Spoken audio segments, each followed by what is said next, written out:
kita teringat kepada satu hadis di mana Rasulullah sallallahu alaihi wasallam pernah bersabda, "Ya'ti 'alan nasi zamanun ru'asa'uhum kal asad wa wuzara'uhum kal dhi'ab wa qudatuhum kal kilab wa kathirun nasi yawma idzin kal aghnam."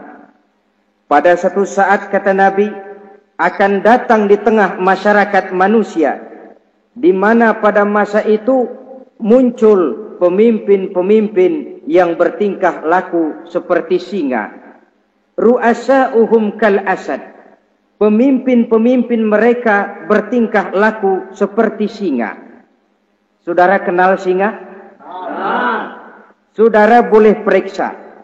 Di mana ada hutan, singa selalu menjadi raja. Padahal hutan belum pernah bikin pemilihan umum. Tapi yang namanya singa tidak pernah peduli. Ada pemilihan umum atau tidak, raja hutan tetap singa. Kenapa? Karena singa menjadi raja di hutan bukan berdasarkan kebenaran, tapi karena kekuatan. Karena kuat, maka dia naik jadi raja. Soal benar atau tidak, soal lain. Maka sebagai akibatnya, setelah si singa ini naik menjadi raja hutan, dia bukan melindungi rakyatnya, malah makanin rakyatnya. Coba saudara lihat di hutan. Kambing rakyat hutan dimakan oleh singa. Ayam rakyat hutan dimakan oleh singa. Sapi rakyat hutan dimakan oleh singa. Inilah akibatnya karena singa naik berdasarkan kekuatan. Setelah naik bukan melindungi rakyatnya, malah makanin rakyatnya.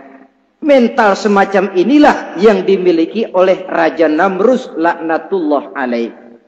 Cuma karena rasa ketakutan akan datang orang yang akan menumbangkan kekuasaannya, maka seluruh bayi laki-laki harus dibunuh tanpa dosa apapun.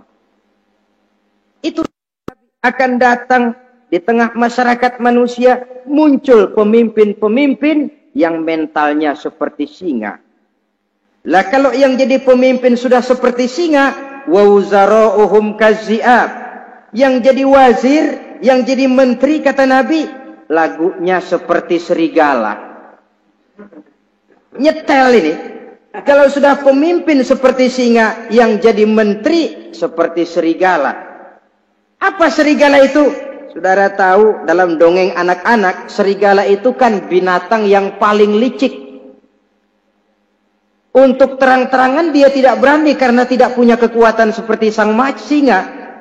Maka dia pakai ilmu kelicikannya. Serigala itu kalau ingin makan daging ayam, pakai bulu ayam.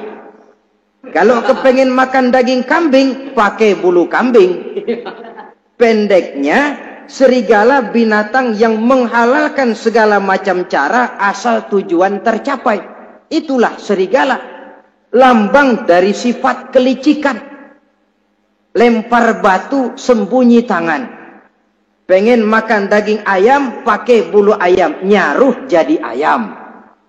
Pengen makan daging kambing, pakai bulu kambing, nyaruh jadi kambing.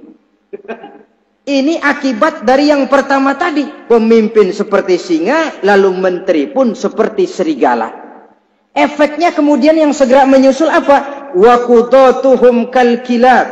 Kalau pemimpin sudah seperti singa, menteri sudah seperti serigala, wa qudatuhum kal kilab, akan muncullah para penegak hukum yang mentalnya seperti anjing.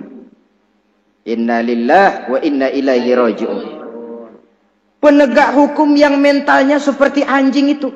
Anjing, saudara lihat, anjing akan setia kepada siapa saja yang memberinya daging.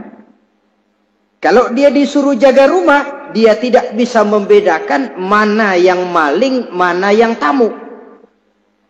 Biar yang datang tamu, kalau nggak bawa apa-apa, pasti digonggong. Biar yang datang maling, kalau bawa daging, anjing kalem.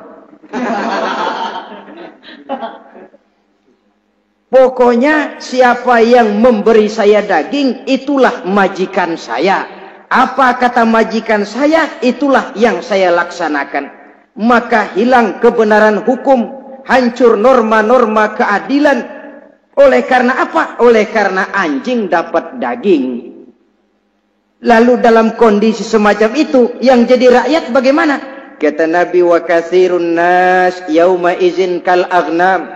Adapun kebanyakan orang pada masa itu, lagunya sudah seperti kambing. Saudara, kambing itu binatang yang cuma menang groyokan dan tidak punya alternatif. Namanya kambing, digiring ke lapangan embe. Betul kan? Betul. Digiring ke kuali embe. Dikasih makan rumput embe. Sampai pun mau dipotong masih embe juga. Tidak punya pilihan lain si kambing ini, tidak punya alternatif lain. Kondisi semacam inilah yang terjadi di masa pemerintahan Raja Namruz laknatullah alaih.